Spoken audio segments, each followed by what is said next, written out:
This is the kill count, where I count every kill and every death in the games I play. Today, I'm playing Alan Wake, developed by Remedy Entertainment and released exclusively for the Xbox 360 in 2010 and remastered for all platforms in 2021. We play as the titular character, an author searching for his wife after she mysteriously disappears in the town of Bright Falls. All the while, the events of his newest novel come to life. The thing is, he has zero recollection of writing it, and now must fight against the Taken, people possessed by a dark presence with only one weakness: light. The game utilizes a unique mechanic requiring the player to burn the darkness away using the light before enemies can be harmed. How many of the Taken does Alan put to sleep in his living nightmare? Shh, baby. You were having a bad dream. I select normal difficulty, and we begin with a wide shot of the landscape and Alan Wake reciting a quote from Stephen King, whose works along with David Lynch's Twin Peaks heavily influence the narrative and setting of the game. We get the title card and Wake's internal dialogue explaining a nightmare he had that was more unsettling than usual, which is a major portion of how this game's story is told. Similar to Remedy's previous games Max Payne 1 and 2, there's a heavy emphasis on internal dialogue that helps us understand the thoughts and emotions of Alan Wake. He enters the town of Night Springs, a fictional town and TV series in universe that is clearly their version of the Twilight Zone, and whose name is diametrically opposed to the actual town of Bright Falls. During this nightmare, Alan accidentally runs down a hitchhiker he claims died upon impact, but since this is a dream sequence, this and subsequent kills do not count. The lights go out and the body disappears, and we transition into the Episode 1 title card. Remedy chose to make the game episodic in order to give it a more cinematic feel, like we're watching a TV show play out. It also really helps split up the game into shorter segments and explain the important details of what's going on when it does the previous chapter's recap. Suddenly, the hitchhiker appears, not even giving Alan time to ask what he's waiting for, before attacking and chasing our protagonist down. The nightmare serves as an introduction to the mechanics of the game by forcing us to learn how to dodge, ingraining in us to follow the light towards our destination,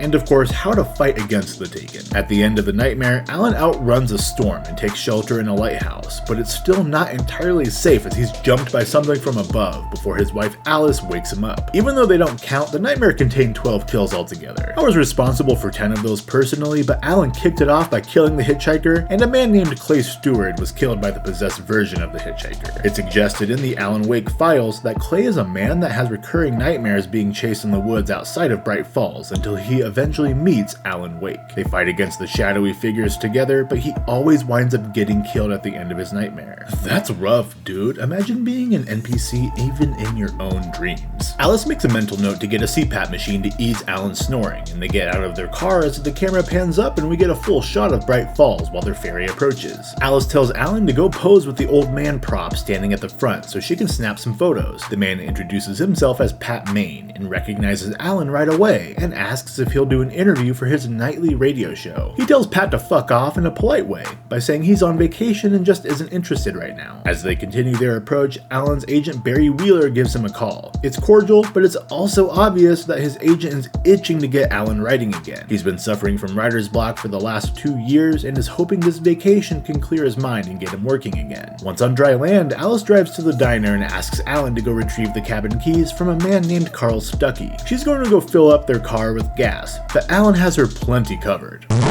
Inside the diner, Alan meets Rose, his self-proclaimed biggest fan, and while he hides his misery here, he politely thanks her and is advised that Carl Stuckey is taking a dookie. Literally everyone in this diner bothers Alan on his slow-ass walk back there. The park ranger admits he would fuck the coffee if he could. The old fella is so lazy he can't even turn around to turn on the jukebox, and the kooky lady clutching a lantern warns Alan about going into the dark. Alan knocks on the bathroom door but doesn't receive an answer, but this totally not creepy old woman apparates out of nowhere and hands over the keys and directions to the cabin, then tells Alan she'll come visit him and his wife later. I don't want my Airbnb listing owner visiting me, so that's a no for me, dog. We cut to Mr. and Mrs. Wake driving away from the diner and Carl Stuckey clumsily running out and shouting that they forgot their key. On the drive there, Alice casually tells Alan that this town would make a great setting for a new book and eventually pull up to the cabin. Before they do anything, we need to turn the generator on so the cabin has light because Alice is afraid Fido the dog.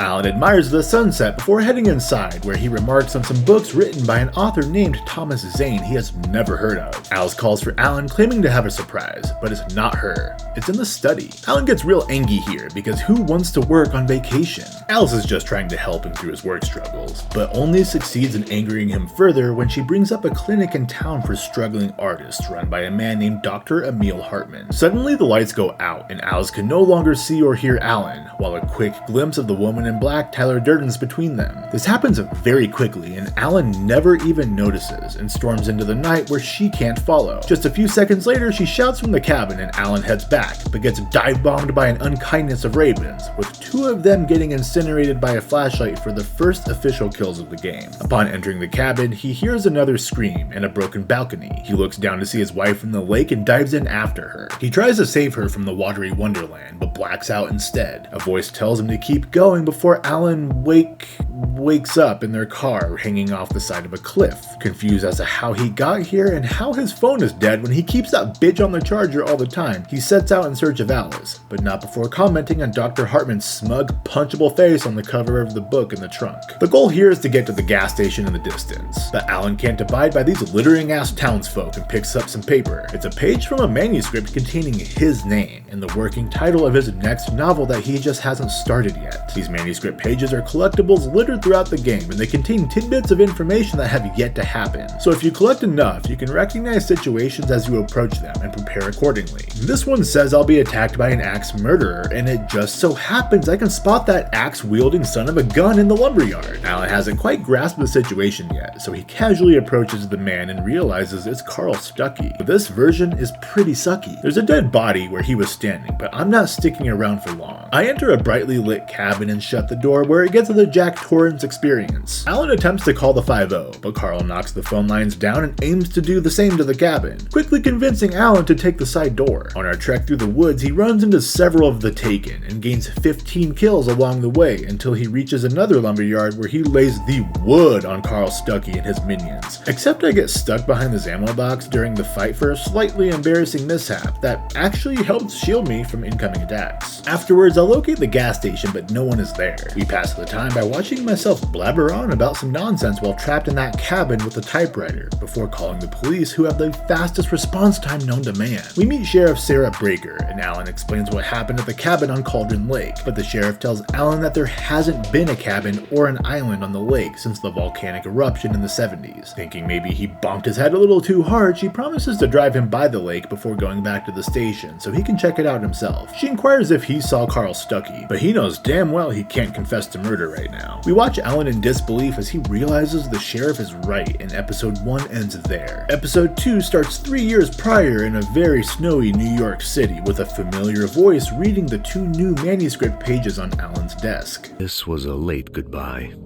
13 years after I'd gotten my revenge. That's Max Payne's voice actor James McCaffrey. The texts itself are also references to that series and pair very well with the heavy snowstorm outside. There are several references to those games throughout Alan Wake, but Alan's story itself is a metaphor for Remedy at the time. They were known for Max Payne, much like how Alan is known for a similar character with his Alex Casey novels. He's been experiencing writer's block trying to write something different, and Remedy really wanted to find a way to branch out as well, so they spent 5 years developing Alan Wake. Nowadays, 5 years developing a AAA game is nothing, but at the time, that was a long development cycle. There are 3 QR codes in the remastered version of the game that all link back to Remedy's YouTube channel with short 1-minute excerpts of Alan tip-tapping away at that typewriter alongside his classic internal dialogue. Where the fuck am I? And why is this guy talking about me? Like and subscribe so he'll leave me alone.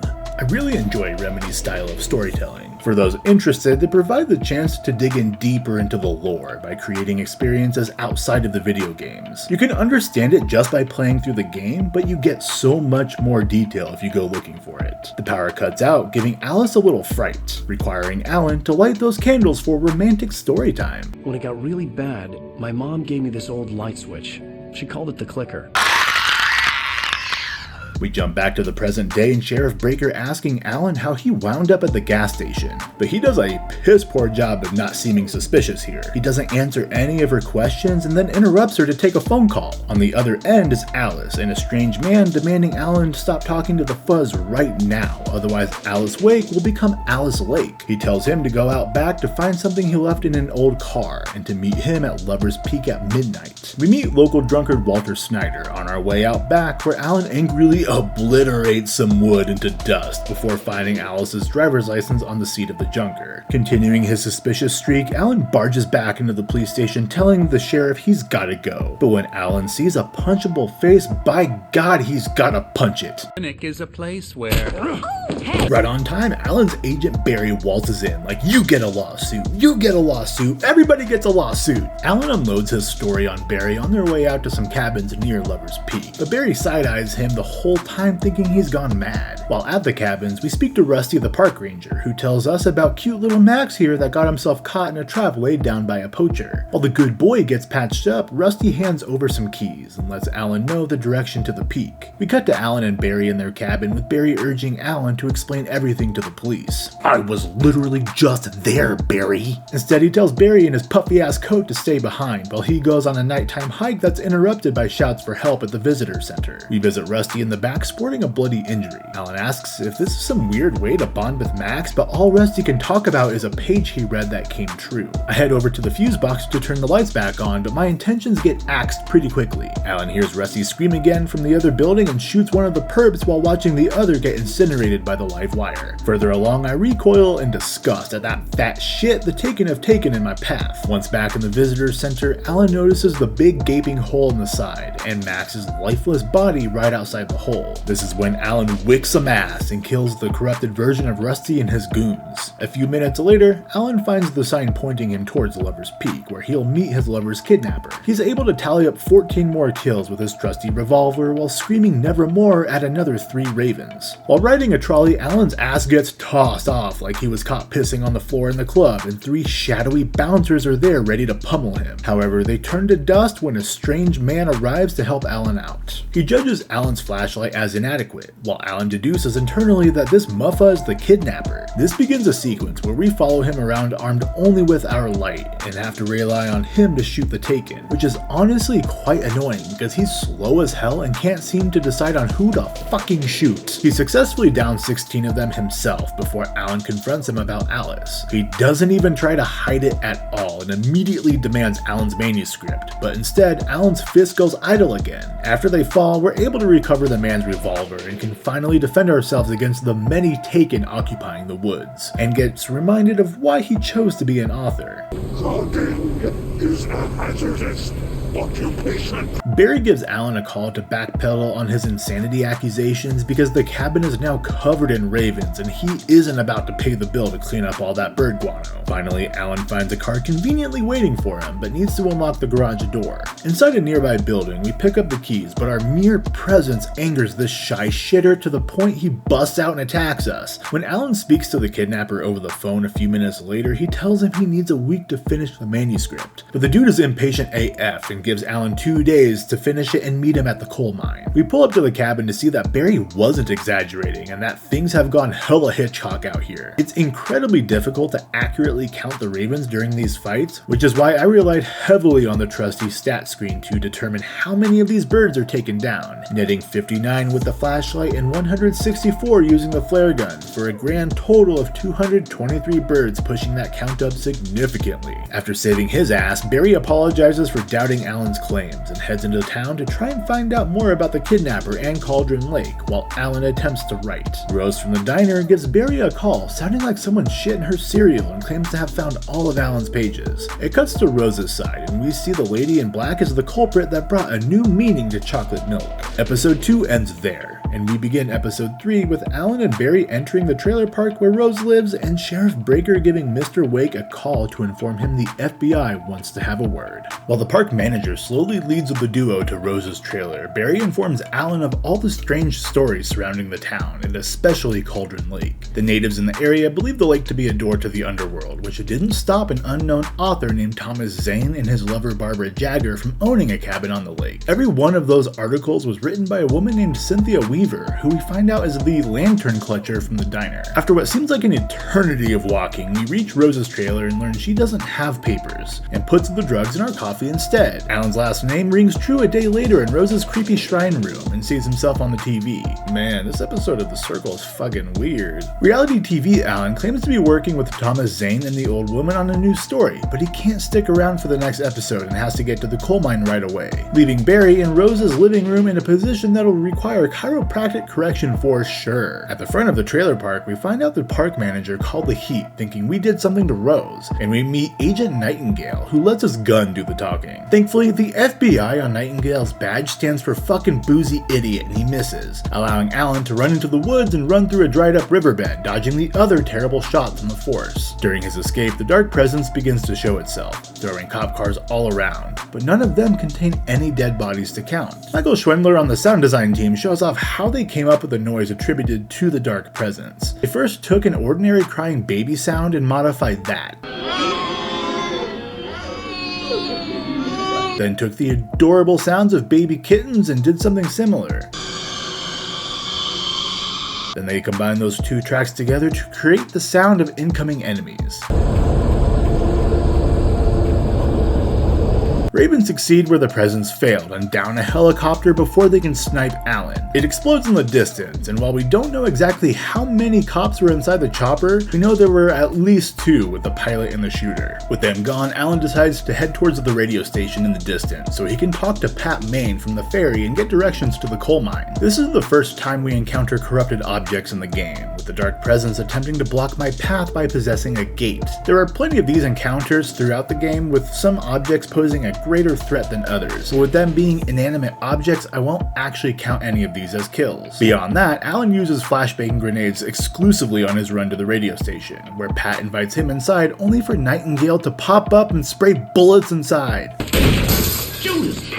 the hell's the matter with you? The law is breaking the law alright, but as long as he can yell random author names as insults, he doesn't give a shit.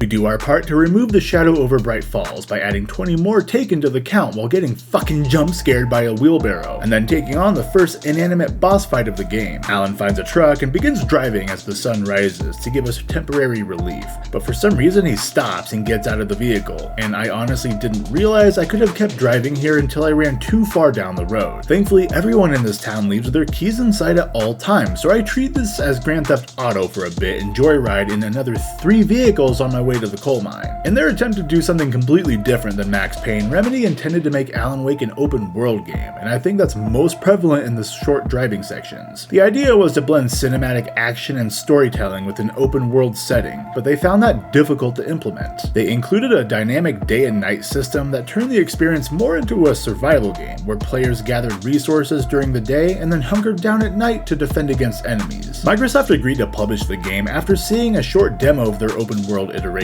But eventually, as they continued down that path, they made the difficult decision to scrap it. They brought together all the leads from each department, and over the course of 2 months discussed the essential portions of the game they meant to keep, in order to make it a more tightly focused linear experience. After driving up some insurance premiums, Alan arrives at the coal mine and gets an immediate karma kick and has to wait for hours on end for the kidnapper. He waits until nighttime to call Alan and provides a new meeting spot, this time at Mirror Peak. What follows is an action-packed 20 minutes that includes even more poltergeists and 37 more taken kills between firearms and flashbang grenades. But we also see our first kills using a vehicle that I have to admit is really fun to do, even though the vehicles have the turning radius of an elephant. Further up the mountain, we watch a large tree topple over as the dark presence rushes towards our destination. However, Alan has to stop to watch his programs because his DVR back home hasn't been set to record. A few more murderous bullets push the kill total over 400 before I enter the mine, and hey, I said mine!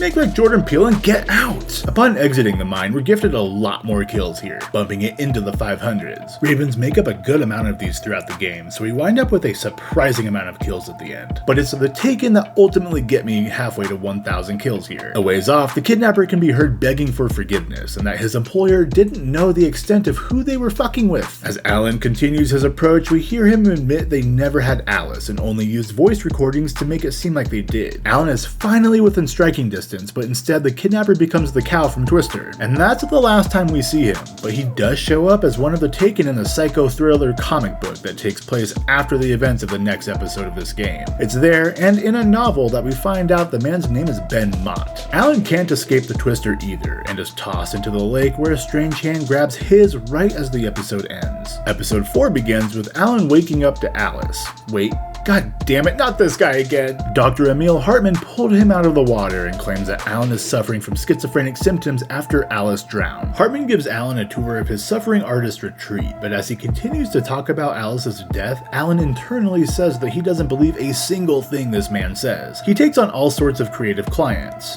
He works on video strike. games. Ooh, yeah. It's trash, of course, but it does involve some to the head. small creative effort. Some are just straight vibing here though. We catch up with the Anderson brothers, who Alan met back at the diner when he was asked to turn on the jukebox. They're old heavy metal rockers from a band called the Old Gods of Asgard, which is a kick-ass name for a band. All songs attributed to them in-game were performed by Poets of the Fall. Hartman opts to leave Alan with the dementia-ridden brothers as he goes to check on the power. Alan is painfully introduced to Mjolnir. While they shit-talk the Doc and they tell Alan he needs to get to their old farm to find an important message. Not sure if it's their dementia talking or what, he'll keep their suggestion under advisement while he reads a new manuscript page written by Thomas Zane, detailing his assistant Emil's persistence in his creative endeavors. Speaking of writing, Alan goes back to the typewriter to try to pump out a few words, but is having a difficult time. I am right there with you, man. This script is slow going. Well, maybe not that bad. Just calm down, Alan. A noise outside distracts him from his duties, and he heads out to the lobby to find Thor killed the nurse. Oh, wait, she's moving. I take her keys and allow the brothers to distract the orderlies while we sneak into Hartman's office, but on our way there, we spot this big-ass photo of the staff just standing in front of the lodge. It's so weird. Why are they standing there like that? What the fuck? He also knew Ben Mott, which alludes to Hartman being the employer we heard him talk about before he got sucked up by the tornado. Right after tearing our eyes away from that weird-ass photo on the wall, we find Barry was locked in the side room along with a cutout of Alan. Aw, that's sweet. Next door is Hartman's office, and while Alan takes back the manuscript pages, Emil comes in and Alan threatens to do something worse to his smug mug. Tell me one more lie and I'll shoot you in the face. That threat was enough for him to cut the act and begs Alan to work with him so they can create something. But Hartman isn't a creative, and instead feeds off of others for his own benefit. Suddenly, the room is closed off and Alan traps the Doc in the room with a dark presence so he can continue onwards. Hartman doesn't get killed here though, and actually goes on to appear in control. Alan meets Barry at the gate, but it's locked, so we take his flashlight in order to navigate the hedge maze we need to solve to get to the other side. I quickly dispatch 12 of the Taken and 19 more Ravens along with another boss in nurse form before I meet Barry at yet another locked gate. While he tries to find the correct key, Alan has to fend off against even more Ravens and Taken. He eventually opens the gate after about a minute, and we jump into the car to watch him tally up another 3 kills. Barry is hoping to hear Alan say they can drive the fuck out of town, but Alan wants to leave a trail of bodies in his wake in search of his wife and demands Barry drives to the Anderson brothers' farm. They may have been rockers, but nobody rocks harder than boulders. They send the car careening off the mountain and Alan is thrown from the vehicle while Barry miraculously survives the tumble all the way down without a single scratch on him. We don't see it, but we can hear when Barry kills another Taken using a flare. He's really getting a hang of this murder thing. Maybe Alan should give him a raise. Barry shouts up the mountain telling Alan he'll meet him at the farm. We go a bit without a weapon here, and actually one of the things that annoys me about this game is how often it takes away your supplies. I feel like I'm constantly getting my weapons yoinked from me, but this time it's more stressful since the only thing we have to defend ourselves is light. We watch a blue truck zoom away from the farm to a house nearby, but can't tell if it's Barry. Spoiler, it's not. We hear the man get attacked soon after entering the house and find him severely injured upstairs. The man is Walter Snyder, who we met briefly in the jail towards the beginning of the game. He succumbs to his wounds and downstairs we're greeted by his killer, who quickly becomes the killed. On my way to the farm, I add a few more Taken to the count before I start what is probably one of the most fun sections of the game on normal difficulty. Barry yells at Alan to run as he's being chased by the Taken, but his life is saved in the nick of time when the stage lights come on and incinerate the 2 possessed individuals. More of them show up, and we take to the stage to start the show, utilizing tons of different supplies to kill off the swarm of shadows. The show is capped off with a bang after 10 Taken are wiped out all at once when the stage lights and fireworks go off at the same time. And while we're on the farm, we still have a little ways to the house where they supposedly left the message. Alan and Barry navigate the old farm buildings where I continue to up the kill count into the 600s using mostly my shotgun. I also face off against a harvester, which again won't count. Finally, we let ourselves into the Anderson brothers' home, which doesn't really look like the abode of a Norse god, but I digress. I throw on the record they left on their coffee table and listen to one of their singles that contains the lyric "Find the Lady of the Light," which Alan quickly deduces means he needs to hunt down Cynthia Weaver and smack that goddamn lantern out of her hands. But for now, it's time for them to relax with some sketchy-ass moonshine, where they get obliterated and we get this amazing drunken ramble. If I just wanted to, I could write 10 books a year. And they'd be the best books that year. No, you couldn't. That's right, I couldn't. But I could, because I'm a writer. Alan brings the mood way down when he remembers his wife is missing, and the night ends like every night ends when you're drinking with an emotional drunk. They eventually pass out and Alan experiences yet another one of his vivid dreams that we get to control ourselves. We watch the night Alice disappeared play out again, but this time we get to see what happened after he dove into the water. He eventually swam back to the dock without Alice, and Barbara Jagger was there to suggest she didn't actually fall into the water and she's still inside the house. We float on into the house, but Alice isn't there, you goofball. She did fall, and now Barbara is telling him she died. She claims that he can bring her back with the power of ink. Alan begins writing, but Barbara wants to be the only one to watch and pushes us out into the waking world. However, that was enough to trigger his memory of that night. He wrote his new novel for 4 days straight while Barbara stood over him. He was somehow able to write his own escape into the story that involved Thomas Zane in his Big Daddy costume coming in to save him. While Alan stumbles to the car, he watches Barbara Evil Deads her way into the house and eliminates the light inside. Alan drives off and eventually crashes his car in his daze. And it's here he for real wakes up, muttering about it being his fault, and Agent Nightingale's back at it again, calling him by another random author's name before episode 4 ends. Episode 5 begins with a nice shot of Bright Falls as the tourists flood in while their annual Deer Fest officially starts. But while the town is having a blast, Alan and Barry are stuck in a jail cell with a wicked moonshine hangover that's giving Alan visions of Cynthia Weaver. To add to their massive headaches, Agent Nightingale enters the room, calling Alan by a couple more author names. Sarah Breaker really dislikes Easton Ellis though and demands to speak to his superior for that reference. The lights go out, taking all the strength out of Alan's knees, prompting the sheriff to do a wellness check on him, much to Nightingale's chagrin. She puts him in his place by telling him his opinion means jack shit since he's always drunk and doesn't actually seem to be there on official business. He takes a stand here and is about to let his inner gunslinger come out again when he calls Alan one more name. Get back in the cell, Stephen King! He has a major sense of deja vu and pulls the manuscript out, but by this point, even the Dark Presence has had enough of his bullshit and yanks his ass out of the room. Like Mott and Hartman before him, he doesn't die here either. The Dark Presence simply likes to dramatically yeet people out of the story. Breaker gets the lights back on and leads Alan to her office so we can get our supplies back. He tells her how to fight against the Taken as they formulate a plan to meet Cynthia Weaver at an old decommissioned power plant she calls home. The fastest way to get there is by chopper!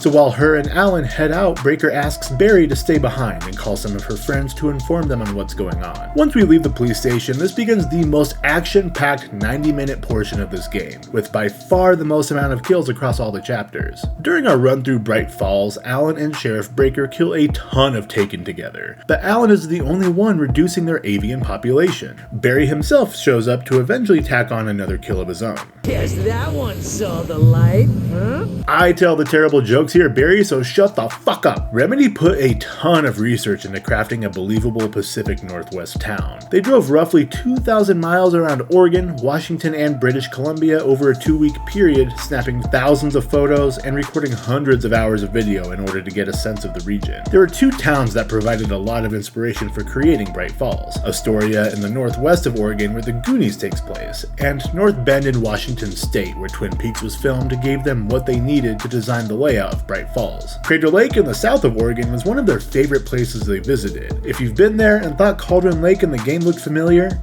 Well, that's the reason why. The trio locate the helicopter and begin their flight towards the power station. But honestly, Alan should have known they'd get attacked by ravens because he saw it happen earlier. He has no one to blame but himself for getting tossed off. Now having to hoof it to the power station, Alan goes apeshit in the woods, bumping that kill total north of 900 between birds and the Taken. He eventually finds the power station, and like the fish being blinded by baldness in SpongeBob, the light here sears the corneas. Cynthia is happy to see Alan, telling him she'll lead him to the well-lit room she has set up in a nearby dam. But currently the power is fluctuating and the tunnel that leads there cannot be trusted to stay lit up the whole time. She has Alan venture back out into the night to shut the power off to the transformer yard so our journey can be safe. This gives us an opportunity to earn 7 more kills, with one of them looking like a grown-ass Georgie. Once we get back to Cynthia's light room, she unloads some feelings she seems to have been holding in for years. She had a huge crush on Thomas Zane and was jealous that Barbara Jagger was shagging that wordsmith. Barbara went swimming in Cauldron Lake and drowned.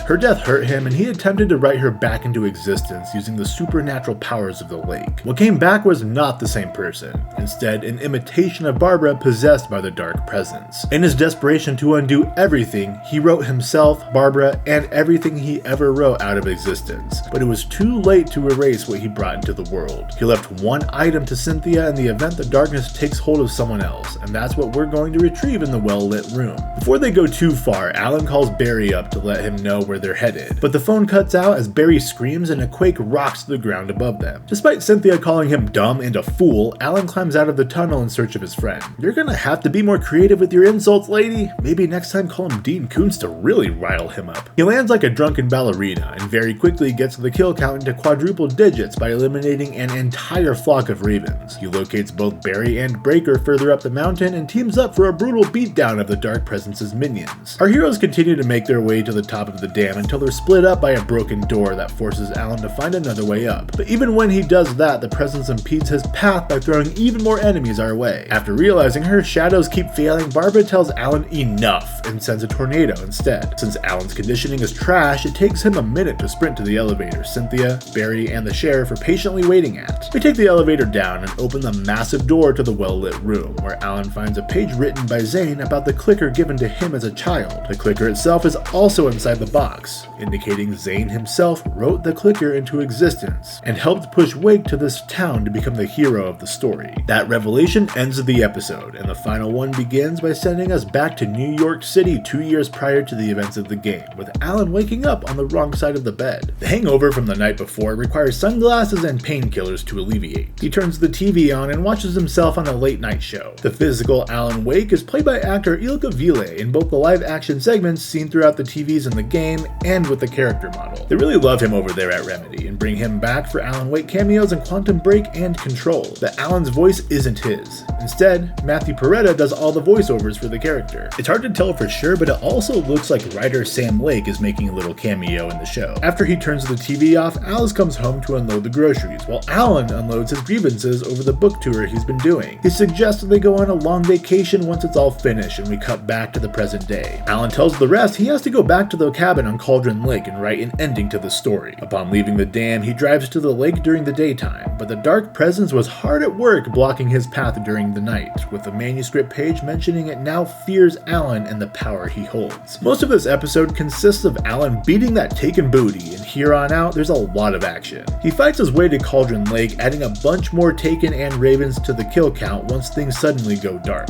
Finally, after all that fighting, Alan enters the final tunnel with an angry Barbara trying to block the way. He works his way through her pathetic attempts and murders the last of her Ravens, protecting her tornado. Her dumbass forgot to get rid of the infinite flare box, which allows Alan to overload her with light and put an end to the windstorm. The suddenly nice weather lets Alan go diving. Hell!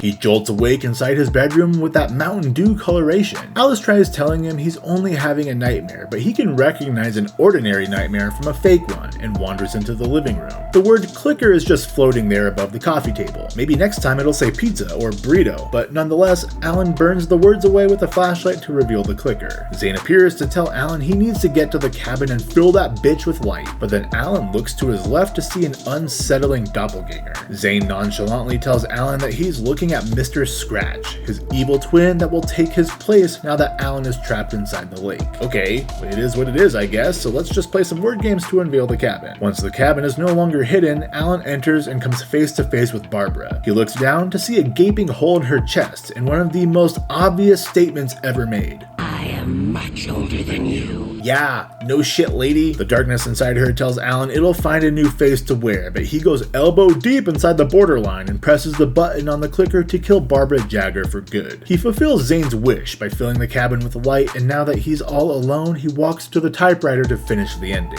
It cuts back to the first day on the lake with Alan jumping into the water, but this time we can see Alice swimming to the surface. She gets out of the water and looks around, shouting for Alan while the camera pans away to the townsfolk having a grand old time during their festival. Well, except for Rose Marigold looking morose as hell as the new Cynthia Weaver, and Agent Nightingale in the background avoiding the sunlight, looking like a new vessel for the Dark Presence. The final shot before the credits cuts back to Alan with a revelation. It's not a lake.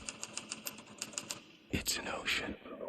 While Alan remains trapped in the dark place, let's dive into the final numbers it took to get there. I finished Alan Wake with 1,375 kills altogether, with 1,304 of those being done by me personally. The Ravens bumped those numbers up a lot, making up 66.55% of the total, and the Flashlight totaling 50% of those kills. The Taken made up 32.8% of the enemies encountered across their various forms, and the Revolver took them down the most by tallying just under 26% of their deaths. Various townsfolk and the 3 bosses that weren't inanimate objects with the other 9 kills. I ended up dying 11 times during the course of the game, but only 2 different things ended me. 7 of those deaths were from the Taken catching me with my pants down, while 4 of those were just me being really dumb and jumping or falling off ledges. With 1,304 kills earned by me directly and 11 deaths in all, that gives me a kill-death ratio of 118.55. It took me 9 hours and 12 minutes to beat Alan Wake, and with 1,375 kills along with those 11 deaths, that gives us a kill on average every 24 seconds and a death every 50.18 minutes. Alan Wake is a strange game that doesn't really have any contemporaries. Its combat is unique, and while it's not its strong suit, it definitely has some genuinely fun moments. Where it really shines is the story and how Remedy chose to tell it. It laid the groundwork for what was to follow with Quantum Break and Control, and I'm really looking forward to what they do in Alan Wake 2. I'm going to combine all 3 special episodes into one video next. Once that's done, I'll be playing Spider-Man 2 and Alan Wake 2 before I get back into The Walking Dead. If you haven't already, think about giving this video a thumbs up and hitting that subscribe button for more video game kill counts. Thanks as always for watching. I'm King Deschain, signing off for now.